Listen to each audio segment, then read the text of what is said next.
When I caught my wife cheating, I took her car and left without a trace. My name is Peter, and I'm 31 years old. Today is supposed to be a normal day, a day like any other, but everything changed in an instant. I had just returned home from work, looking forward to a quiet evening with Laura. The house was eerily quiet. That wasn't unusual. Laura liked to keep things serene, especially after a long day. I had been looking forward to spending some time with her, to unwind from the stress of the office. As I walked through the front door, I called out for her, but there was no response. I assumed she might be in the bedroom, so I headed in that direction. The door was slightly ajar, and I pushed it open, expecting to see her lying on the bed or perhaps reading a book. What I saw instead was like a knife to the heart. Laura was tangled in the sheets with another man. Their bodies were entwined, and the room was filled with a sound that was both intimate and utterly foreign to me. It was as if the world had stopped spinning, leaving me alone in this horrific moment. I stood frozen in the doorway, my mind racing. The betrayal was so raw, so sudden, that I couldn't even process the scene before me. Laura's eyes met mine, and for a brief moment there was a flicker of shock. But it was quickly replaced by something else. Guilt, fear, or maybe even shame. The man beside her scrambled to cover himself, but the damage was done. The silence that followed was deafening. Laura tried to speak, but no words could reach me. The reality of what I had seen crashed over me like a tidal wave, pulling me under. My hands trembled as I tried to make sense of the situation. The more I tried to grasp it, the more elusive it became. I felt a surge of anger and hurt that was almost too much to bear. How could she? How could she betray everything we had built together so casually, so completely? My heart was pounding, my breaths coming in short, ragged bursts. I wanted to scream, to shout, to do something. Anything, to express the agony that was clawing its way up my throat. But instead, I turned on my heel and fled the room, stumbling out into the hallway.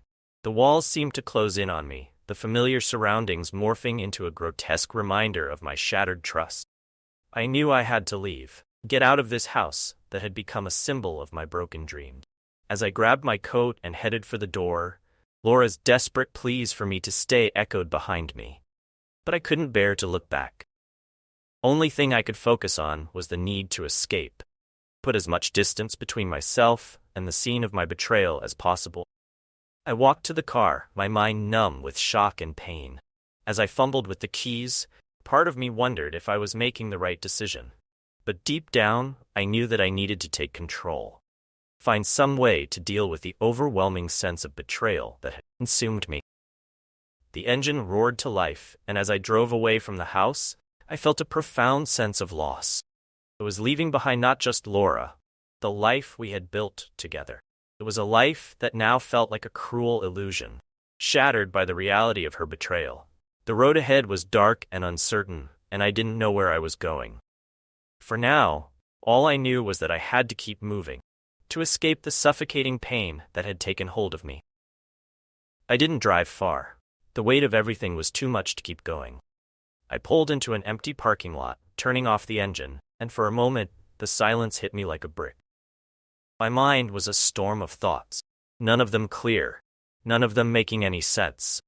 I sat there gripping the steering wheel, my knuckles turning white. What had just happened? How did my life unravel in the span of a few minutes?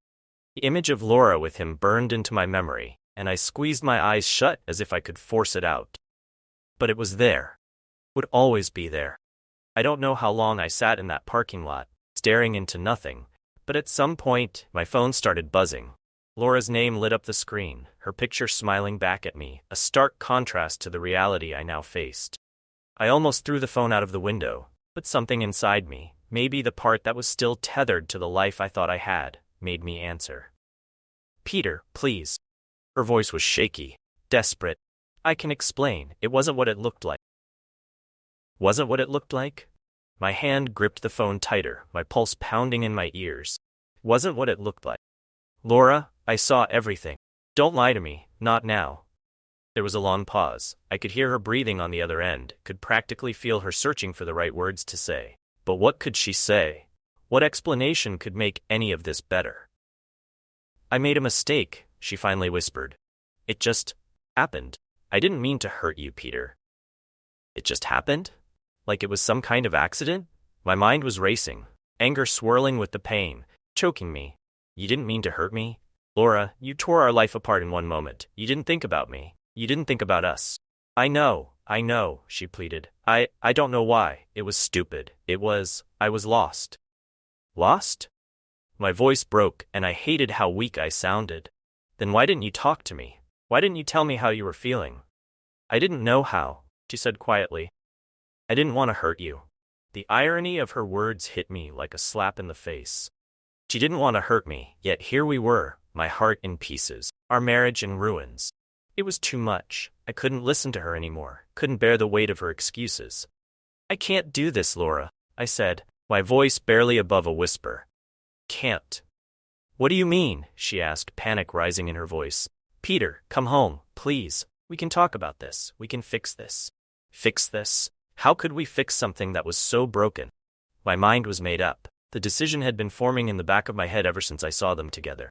I'm leaving, I said, and even as the words came out, they felt foreign, unreal. Leaving? She echoed, her voice cracking. You can't leave, Peter. We've been together for years. You can't just throw that away. Years, I repeated, the word bitter on my tongue. Years that clearly didn't mean enough to you. She started crying, the sound of her sobs filling the car through the phone. But I couldn't let it sway me. I couldn't let her tears erase what I had seen. I had to protect what little was left of me. I don't know where I'm going, Laura, I said, my voice steadier now, but I'm not coming back. Peter, no, she begged, but I had already hung up. I tossed the phone onto the passenger seat, silence creeping back in. The weight of what I had just done settled on me like a heavy blanket. I had made my choice, the one decision that felt like I had any control over. I wasn't going to stay and pretend we could fix something that had been irreparably shattered. But now, what? I looked around the empty parking lot, realizing I didn't even have my own car. In my blind need to escape, I had taken hers. It didn't matter. None of it mattered anymore. Without thinking, I started the engine again. The car hummed to life, and I pulled out of the parking lot, driving aimlessly. I didn't know where I was going. I just knew I had to keep moving. The further I got from the house, from her, the better. As I drove through the darkened streets, the memories of us started flooding back. I remembered the day we bought that house, how we laughed about it being too big for just the two of us. We had dreams, plans for the future, maybe even kids one day. All of that seemed like a cruel joke now. I didn't want to think about it, but the thoughts kept coming, relentless and painful. Every mile I drove felt like another piece of my heart was breaking off. I had loved her so completely, trusted her with everything I had. And now that trust was gone, ripped away in the blink of an eye. I drove until the city lights faded and the roads became long and empty. The only sound was the hum of the car and my own breathing, uneven and shallow. Didn't know where I was, and for the first time in my life, I didn't care. It was just me and the open road, the world stretching out before me, vast and uncertain. I had no destination, no plan, just a deep, aching need to get away from the life I no longer recognized. And so I drove, with no end in sight, trying to outrun the pain that was chasing me. The road stretched endlessly ahead of me, winding through landscapes that felt as unfamiliar as my own life had become. The further I drove, the more the city faded behind me, swallowed by miles of open fields and forests that blurred in the darkness. My headlights cut through the night, casting fleeting glimpses of the world outside. But I barely noticed. My mind was somewhere else, lost in the wreckage of everything I thought I knew. I kept driving, not because I knew where I was going, but because stopping felt impossible. If I stopped, I would have to confront the weight of it all. The betrayal, the emptiness, the unbearable truth that the life I had built was now in ruins. So I just kept going, mile after mile, as if I could outrun the pain. It's strange how quiet everything becomes when your world falls apart. The noise of everyday life, work, chores, conversations, fades away, leaving only the deafening silence of loss. I couldn't stop thinking about Laura, about how we used to talk about our future like it was something solid, something we could rely on. We had dreams, didn't we? We had plans. At least I thought we did. Now, Those dreams felt like shards of broken glass scattered around me, impossible to piece back together. I thought about the little moments, the ones you don't realize are important until they're gone. The way Laura used to smile when she saw me after a long day, the quiet mornings we spent sipping coffee, the lazy Sundays where we stayed in bed tangled up in each other. Were those moments real? Or had they been an illusion all along, masking something I never saw coming? My mind kept circling back to that one question. How long? How long had she been lying to me, pretending that everything was fine? How many times had she looked me in the eye, knowing what she was doing behind my back? Pain surged through me like a wave, and I gripped the steering wheel tighter, my knuckles white against the leather. I wanted to scream, to yell at the top of my lungs. There was no one to hear. No one to understand the depth of my betrayal. I was alone, utterly and completely alone. The road ahead was dark, just like my future. I didn't know where I was going, but I knew there was no turning back. Couldn't go home. Home wasn't home anymore. It was just a place filled with memories I couldn't face. A place where I'd been fooled, where I'd been blind to the truth right in front of me. I thought about the life we were supposed to have together. We were going to travel, buy a bigger house, maybe start a family. I had pictured us growing old together, sitting on a porch somewhere, reminiscing about our adventures, our love. But now, all of those images felt like a cruel joke. None of it would happen. The life I had imagined was dead, buried beneath the weight of her betrayal. The road began to narrow, the trees closing in on either side as I drove deeper into the night. My thoughts drifted, unbidden. The man I had seen her with. I didn't know who he was, didn't care to know, but I couldn't stop the question from gnawing at me. What did he have that I didn't? What had made her turn to him instead of me? I wasn't perfect. I knew that. We had our arguments, our disagreements, just like any couple. But I loved her. I gave her everything I had, everything I was. And somehow, it hadn't been enough. That was the part that hurt the most. The realization that no matter what I did, no matter how much I loved her, it hadn't been enough to keep her from walking away. Maybe that's why I had to leave, why I couldn't stay and face her. If I stayed, I would have to ask those questions, and I wasn't sure I could handle the answers. I wasn't sure I could bear to hear her tell me that I had failed. The road twisted ahead and I took a sharp turn, the tires skidding slightly on the gravel. For a moment, the adrenaline rushed through me, snapping me out of my thoughts. The trees loomed tall and dark on either side, their branches reaching out like shadows, and I realized I had no idea where I was. But maybe that didn't matter. Maybe this was exactly where I was supposed to be, lost, alone, trying to figure out what came next. As I drove deeper into the night, my mind kept replaying the last few hours, the way everything had fallen apart so quickly. 1 minute, I had a life, a marriage, a future. The next, it was all gone. Like smoke slipping through my fingers. I glanced at the clock on the dashboard, but time seemed irrelevant now. It didn't matter how long I had been driving. I wasn't sure if I was running from something or searching for something. But I couldn't stop. Not yet. The road eventually opened up into a small town, quiet and still under the night sky. I slowed down, taking in the empty streets and darkened buildings. It felt like a place out of time, disconnected from everything. Pulled into a parking lot next to a closed diner, the neon sign flickering faintly above the door. I sat there for a moment, the engine idling, and for the first time since I had left, I let the weight of it all hit me. I didn't know where I was, and I didn't know where I was going. But maybe that was okay. Maybe I needed to be lost for a while, to sit in the silence and figure out who I was without her, without the life I thought I had. The engine hummed quietly, a steady reminder that I could keep going, keep running, but something inside me shifted. I turned off the car, the silence rushing in to fill the space. For the first time, I didn't feel the need to escape. At least not tonight. The hum of the engine had ceased, leaving an oppressive silence in the small diner parking lot.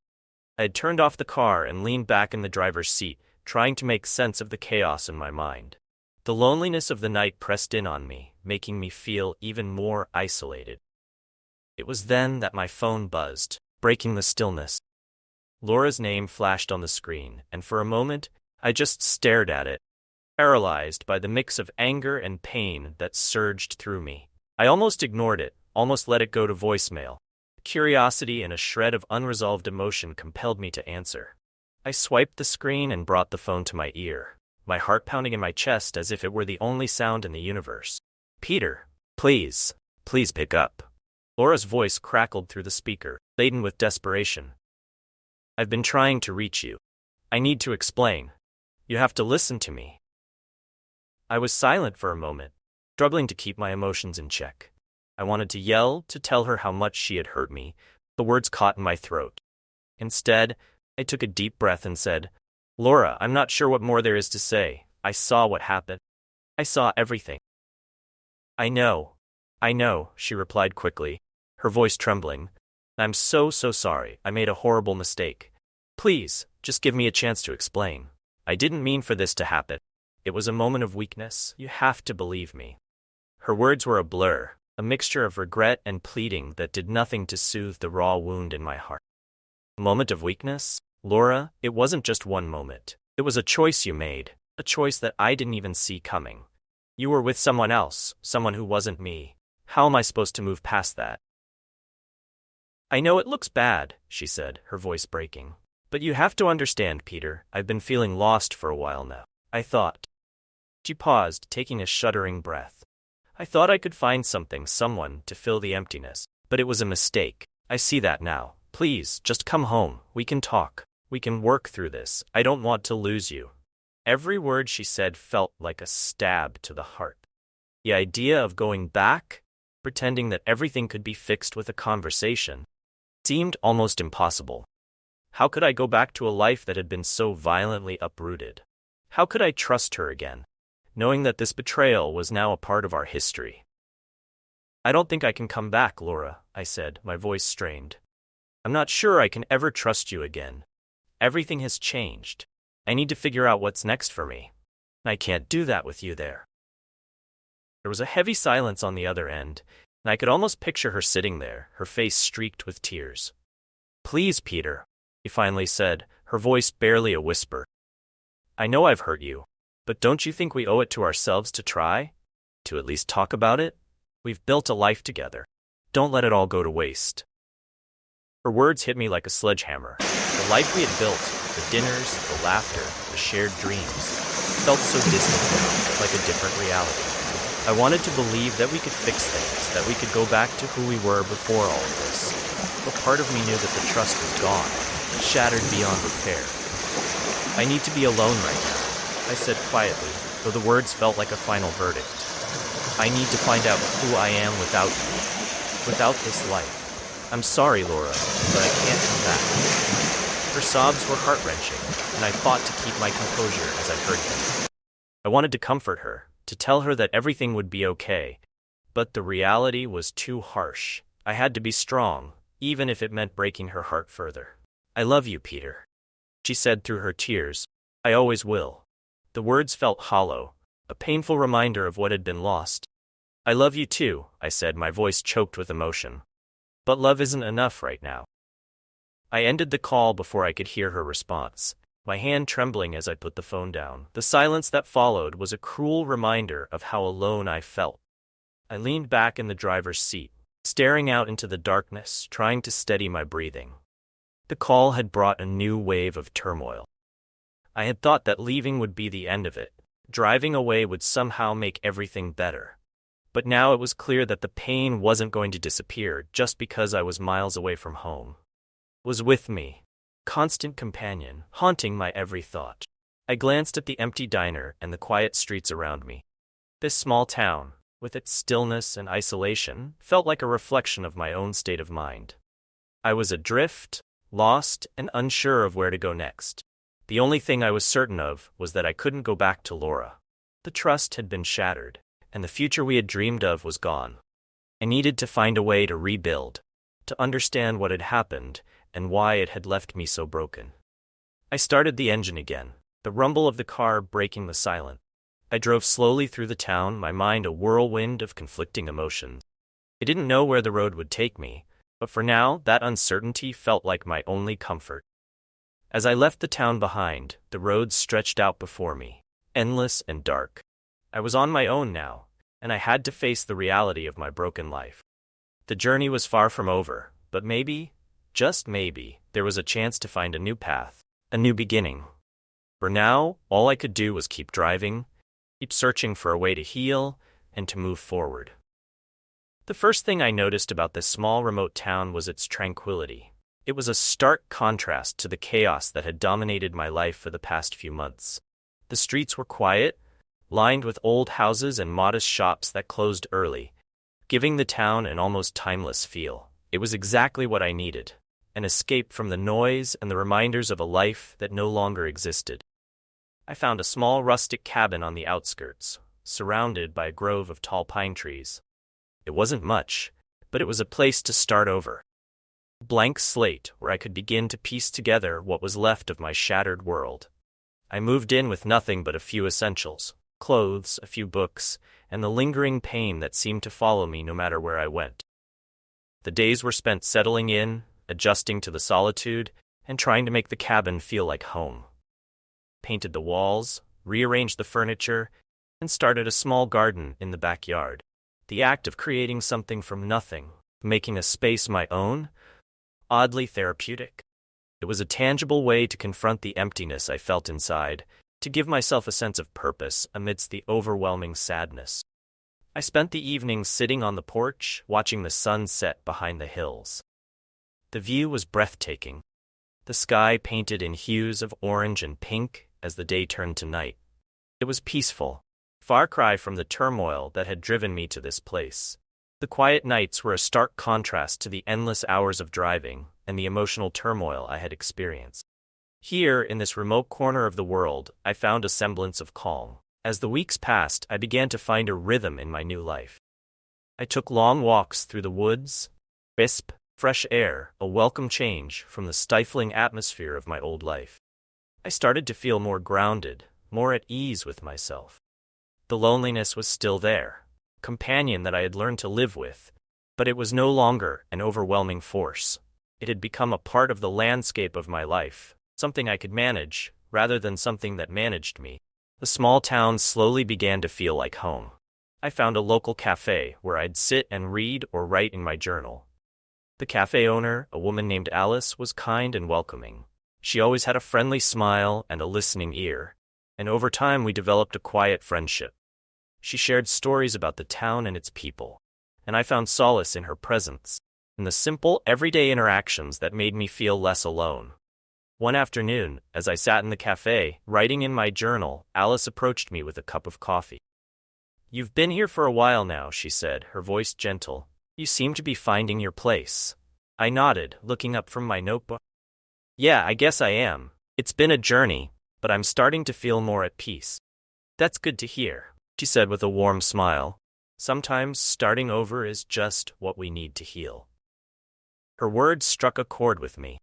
They echoed the thoughts that had been swirling in my mind, thoughts about finding a new beginning, about moving past the pain and embracing the future.